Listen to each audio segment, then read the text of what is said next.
नमस्कार मित्रों, आर के एजुकेशन यूट्यूब चैनल पर आप सबका हार्दिक स्वागत है। ऑनलाइन टेस्ट सीरीज में आपका हार्दिक स्वागत है। टेस्ट सीरीज देना कंपटीशन एग्ज़ाम के लिए बहुत ज़रूरी होता है। हवा में उड़ने से कभी भी नौकरी नहीं मिलती है। आप दिन भर में क्या पढ़ा या पिछले 6 महीने से आपने क्या तैयारी की, उसका परीक्षण आप ऑनलाइन टेस्ट सीरीज देकर कर सकते हैं। First grade, second grade, REET, वन रक्षक, ग्राम सेवक, अन्य जो भी एग्ज़ाम हैं उन सब के लिए एक ऑथेंटिक टेस्ट सीरीज आप ज्वाइन करें। कई टेस्ट सीरीज ऐसी आती हैं जो बच्चों को खुश करने के लिए होती हैं। बहुत सीधे सीधे प्रश्न आपको बना के दे दिए जाते हैं और उनसे आप फूल करके मोटे हो जाते हो कि मेरे को तो सारे प्रश्न आते हैं, मेरा सिलेक्शन हो जाएगा। टेस्ट सीरीज ऐसी ज्वाइन करो जिससे आपकी योग्यता का वास्तविक निरीक्षण हो सके। और अपना जो यूट्यूब चैनल है उसको आप अधिक से अधिक एक बार ज़रूर शेयर करें, ज़रूर इसे पूरा सुने और इसके लिंक को अपने सभी कंपटीशन प्रतिभागियों के पास ज़रूर भेजें। Thank you. पहला क्वेश्चन है, उससे पहले आप अपने लिंक को सबके पास शेयर करें जिससे मज़ा आए ऑनलाइन टेस्ट देने में, और सब्सक्राइब ज़रूर करें।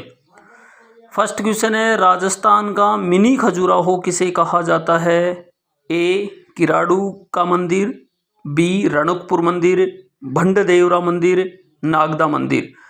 तो किराड़ू बाड़मेर को आपको मालूम होगा राजस्थान का खजुराहो कहा जाता है, और भंडदेवरा है उसको राजस्थान का मिनी खजुराहो कहा जाता है। तो इसका बी ऑप्शन आपका सही होगा। नेक्स्ट प्रश्न है, राजस्थान में सहकारिता का प्रारंभ कब और कहां से हुआ था? 1904 जयपुर से, 1906 जयपुर से, 1904 अजमेर से, 1906 अजमेर से। सहकारिता का प्रारंभ कब हुआ? बहुत बार एग्जामों में पूछा जा चुका है और ये अच्छी तरीके से याद कर ले कि सहकारिता का प्रारंभ, ध्यान रखना, 1904 में हुआ था और 1904 में सहकारिता का प्रारंभ अजमेर जिले से किया गया था। नेक्स्ट क्वेश्चन है, कौन सी पंचवर्षीय योजना में औद्योगिक विकास पर सर्वाधिक खर्च किया गया था? 5वीं पंचवर्षीय योजना, दूसरी पंचवर्षीय योजना, 8वीं पंचवर्षीय योजना और 6ठी पंचवर्षीय योजना। तो आपको मालूम होगा दूसरी पंचवर्षीय योजना में उद्योगों को विकास के लिए सबसे ज़्यादा जोर दिया गया था, लेकिन 8वीं पंचवर्षीय योजना ऐसी थी जिसमें औद्योगिक क्षेत्र में सर्वाधिक पैसा खर्च करने का प्रावधान गवर्नमेंट के द्वारा रखा गया था। नेक्स्ट है, राजस्थान का सुपर जिंक प्लांट कहाँ स्थित है? सूरतगढ़ गंगानगर में, चंदेरिया चित्तौड़गढ़ में, देबारी उदयपुर में, बदनौर भीलवाड़ा में। सुपर जिंक प्लांट कहाँ स्थित है ये अपने से पूछा है, तो ध्यान रखना देबारी उदयपुर में भी जिंक प्लांट स्थित है, लेकिन जो सुपर जिंक प्लांट स्थित है वो ध्यान रखना चंदेरिया चित्तौड़गढ़ में है। तो इस प्रश्न का जो उत्तर होगा वो चंदेरिया चित्तौड़गढ़ होगा, कंफ्यूज बिल्कुल भी न हो। नेक्स्ट है, जैसलमेर में लाठी सिरिंज क्षेत्र एक भूगर्भ जल पट्टी है जिसकी कुल लंबाई कितनी है? ये भी बहुत बार एग्जामों में आता है, लाठी सिरिंज क्षेत्र कहाँ स्थित है, ऐसा ही अभी तक पूछा गया, लेकिन मैंने इसका क्वेश्चन बना दिया कि इसकी लंबाई कितनी है।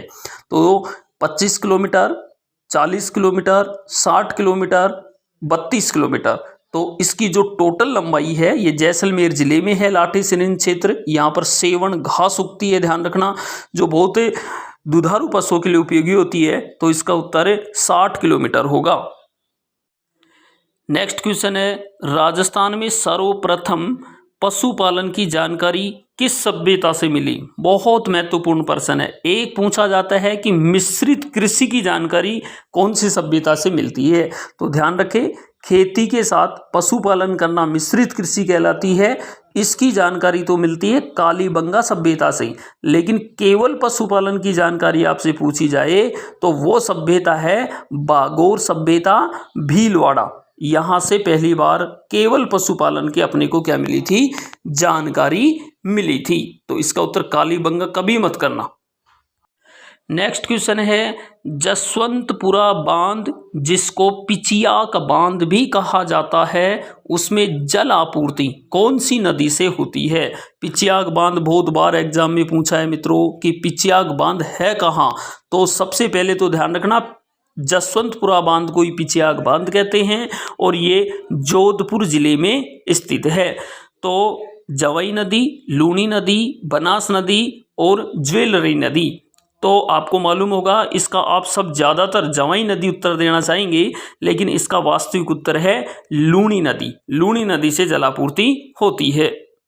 नेक्स्ट है अजीत सागर बांध कौन से जिले में स्थित है। अजीत सागर बांध कौन से जिले में स्थित है। जैसलमेर, सिरोही, झुंझुनू, बीकानेर। तो आपको मालूम है जैसलमेर की आप दो चीज़ें याद रखें। अजीत सागर से कई बार अपन जैसलमेर की तरफ मुख कर लेते हैं, तो जैसलमेर में ध्यान रखना अमर सागर है। क्या है, अमर सागर। और अजीत सागर है झुंझुनू जिले में। झुंझुनू जिले का ये प्रसिद्ध बांध माना जाता है अजीत सागर। जैसलमेर की आप एक भुज झील भी जरूर याद रखें, कावोद झील भी जैसलमेर में है। ये तीनों झील जैसलमेर की याद रखें। नेक्स्ट है कोपेन के जलवायु वर्गीकरण के आधार पर उष्णकटिबंधीय शुष्क जलवायु प्रदेश किसमें शामिल है। कोपेन का जलवायु वर्गीकरण निश्चित रूप से सभी परीक्षाओं में पूछा जाता है। इसको यदि समझ नहीं पाओ तो इसके 4 वर्गीकरण हैं, चारों को आप रट ले बस, और ये मानना कि 2 नंबर आपके पक्के सही हैं। AW, BSHW, BWHW और CWG। उष्णकटिबंधीय शुष्क जलवायु ध्यान रखना BWHW के अंतर्गत आता है। नेक्स्ट है राष्ट्रीय मरु उद्यान राजस्थान के कितने जिलों में फैला हुआ है। 1, 2, 3, 4। अपने को बताना है कितने जिलों में फैला हुआ है। तो ध्यान रखना राष्ट्रीय मरु उद्यान राजस्थान का सबसे बड़ा उद्यान या अभयारण्य माना जाता है क्षेत्रफल की दृष्टि से, और ये राजस्थान के 2 जिलों में जैसलमेर और बाड़मेर में फैला हुआ है। इसका टोटल क्षेत्रफल ध्यान रखना 3162 वर्ग किलोमीटर है, जिसमें से 1900 वर्ग किलोमीटर जैसलमेर में है।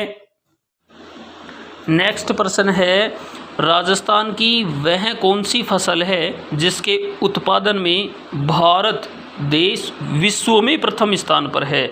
यानी राजस्थान में उस फसल का उत्पादन होता है जिस कारण से भारत उसके उत्पादन में विश्व भर में प्रसिद्ध है। देखो कितना गजब प्रश्न है। विश्व, भारत और राजस्थान तीनों को शामिल कर दिया। सोनामुखी, अफीम, कालाजीरी और सरसों। तो आपको मालूम होगा सरसों के उत्पादन में तो राजस्थान प्रथम है भारत में, लेकिन भारत विश्व में प्रथम है सोनामुखी के उत्पादन में। प्रश्न है भारत के लिंगानुपात से राजस्थान का लिंगानुपात प्रति 1000 व्यक्तियों पर कितना कम है। ये तो आपको सबको ही मालूम है कि भारत का लिंगानुपात 2011 के अनुसार 943 है, जबकि राजस्थान का लिंगानुपात 943 से क्या है, कम है। तो 13, 12, 11 और 15। तो सीधा सा प्रश्न का उत्तर हो गया कि 943 भारत का लिंगानुपात है, जबकि 928 राजस्थान का लिंगानुपात है। तो इसका सही उत्तर होगा 15। नेक्स्ट क्वेश्चन है हिंदुस्तान कॉपर लिमिटेड खेतड़ी झुंझुनू की स्थापना कौन से देश के सहयोग से 1967 में की गई थी। पहले बात तो ये ध्यान रखना कि हिंदुस्तान कॉपर लिमिटेड खेतड़ी में जो कारखाना है वो राज्य गवर्नमेंट का नहीं है, ये उपक्रम केंद्र सरकार का है, और इसकी स्थापना कई बार पूछ लेता है। तो 1967 में हुई थी। अब कौन से देश के सहयोग से हुई, तो जर्मनी, रूस, अमेरिका और ब्रिटेन। तो इसका उत्तर आप जरूर ध्यान रखें, अमेरिका इसका सही उत्तर होगा।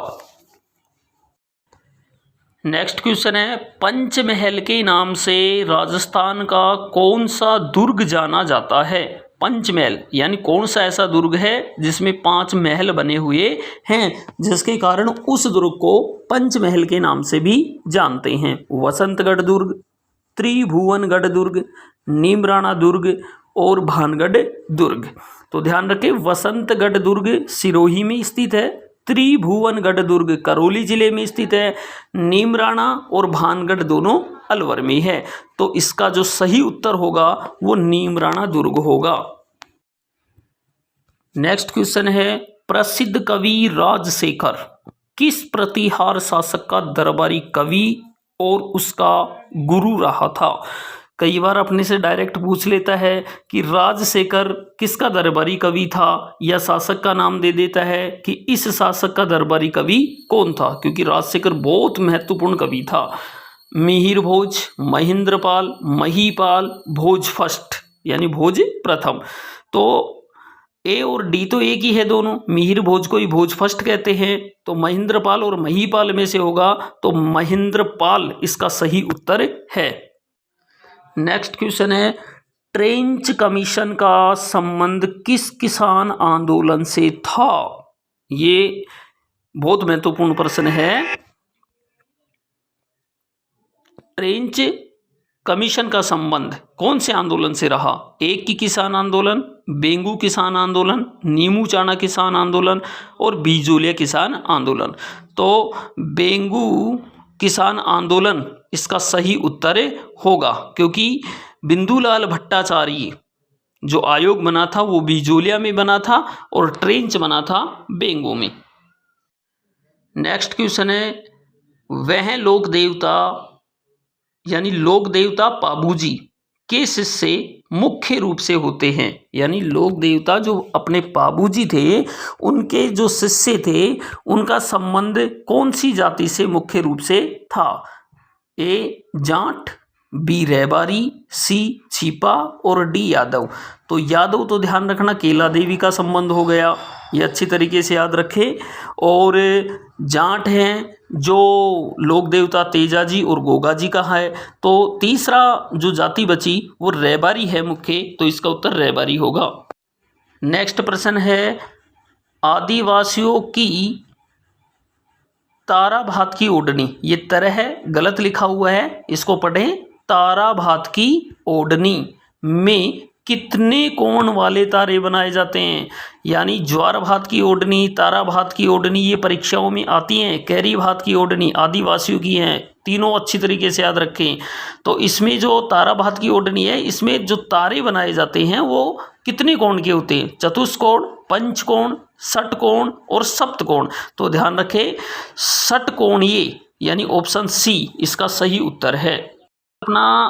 अपना क्वेश्चन है, शहरों में जन्म और मृत्यु के पंजीयन का उत्तरदायित्व किसका होता है? यानी एक ग्रामीण होता है और एक शहरी होता है। तो शहर के अंदर जन्म होता है और एक मृत्यु, इसका जो पंजीकरण करना होता है उसका उत्तरदायी व्यक्ति कौन होता है? तहसीलदार, बी है शहरी निकाय, सी है उपखंड अधिकारी और डी है ग्राम पंचायत। तो जन्म और मृत्यु यदि ग्रामीण भी पूछे तो ग्राम पंचायत होगा, ध्यान रखना। तो इसी प्रकार से यहाँ शहरों का पूछ रहा है तो इसका उत्तर हो जाएगा शहरी निकाय यानी नगर पालिका। नेक्स्ट प्रश्न है अपना, राज्यपाल की नियुक्ति भारतीय संविधान के कौन से अनुच्छेद के तहत राष्ट्रपति करता है या राष्ट्रपति द्वारा की जाती है? तो पहले तो आप ध्यान रखें कि राष्ट्रपति, कई बार एग्जाम में पूछ लेता है कि राज्यपाल की नियुक्ति कौन करता है, तो राष्ट्रपति करता है, ध्यान रखें। कई बार ऐसा पूछता है कि राष्ट्रपति राज्यपाल की नियुक्ति किसकी सलाह से करता है, तो ध्यान रखना केंद्रीय मंत्रिमंडल की अनुशंसा के आधार पर राज्यपाल की नियुक्ति राष्ट्रपति द्वारा की जाती है। अनुच्छेद 155 के तहत बहुत बार पूछा जाता है। ये कॉलेज लेक्चर 2022 का जो एग्जाम लगा था जीके वाला, उसमें ये का ये क्वेश्चन आया था और उसका उत्तर 155 माना गया, यानी 155 के तहत ही नियुक्ति की जाती है। अनुच्छेद 153 के तहत प्रत्येक राज्य में एक राज्यपाल होगा, ये व्यवस्था है। 155 में उसकी नियुक्ति राष्ट्रपति करता है। अनुच्छेद 161 जो दे रखा है इसके तहत ध्यान रखना, अनुच्छेद 161 के तहत उसे समाधान की शक्तियाँ राज्यपाल को दी गई है। अनुच्छेद 156 के तहत ध्यान रखना, राज्यपाल की पद अवधि का वर्णन किया गया है। मित्रों, आर के एजुकेशन यूट्यूब चैनल जो अपना है इसको प्लीज़ एक बार ज़बरदस्त तरीके से अपने मित्रों के पास भेजें, ज़्यादा से ज़्यादा शेयर करें। आपका यदि सपोर्ट रहा तो इसी प्रकार के ऑथेंटिक प्रश्नोत्तरी का ऑनलाइन टेस्ट हर दिन आपको देखने को मिलेगा, जो आपके एग्ज़ाम में बहुत बहुत उपयोगी सिद्ध होगा। आपको कोई भी एग्ज़ाम समय में कोई भी ऑब्जेक्टिव गाइड खरीदने की ज़रूरत बिल्कुल भी नहीं है, ये मैं आपको बार बार कह रहा हूँ। प्रश्नों की संख्या मैं लगातार धीरे धीरे बढ़ाने वाला हूँ। और आपको मेरा टेस्ट पेपर कैसा लगा उसका कमेंट बॉक्स में ज़रूर कमेंट करके बताएं कि पेपर का लेवल उच्च है, मीडियम है या फिर बिल्कुल निम्न श्रेणी का है। मेरी हिसाब से मैं जो पेपर बनाया हूँ वो एक बहुत ही फर्स्ट ग्रेड हो, चाहे थर्ड ग्रेड हो, चाहे सेकंड ग्रेड हो, चाहे वन रक्षक हो, सभी को मद्देनज़र रख करके और एक सामान्य पेपर बनाया गया है। हर टॉपिक में से मैं अब आगे आने वाले जो अपने पेपर होंगे हर चैप्टर, चाहे ज्योग्राफी, हिस्ट्री और कल्चर और पॉलिटिकल, राजस्थान स्पेशल के हर चैप्टर में से आपको एक प्रश्न देखने को मिलेगा, क्योंकि प्रश्नों की संख्या 50 से 70 के बीच में आपके पेपर में होने वाली है। मेरा एक बस निवेदन है, इसको सब्सक्राइब जरूर कर दें और अधिक से अधिक लोगों के पास भेजें। इसका फ़ायदा ये होगा कि उसके बाद में अपने सब्सक्राइब जैसे ही हो जाएंगे तो उसके बाद मेरे को लाइव आने का मौका मिल जाएगा। Thank you.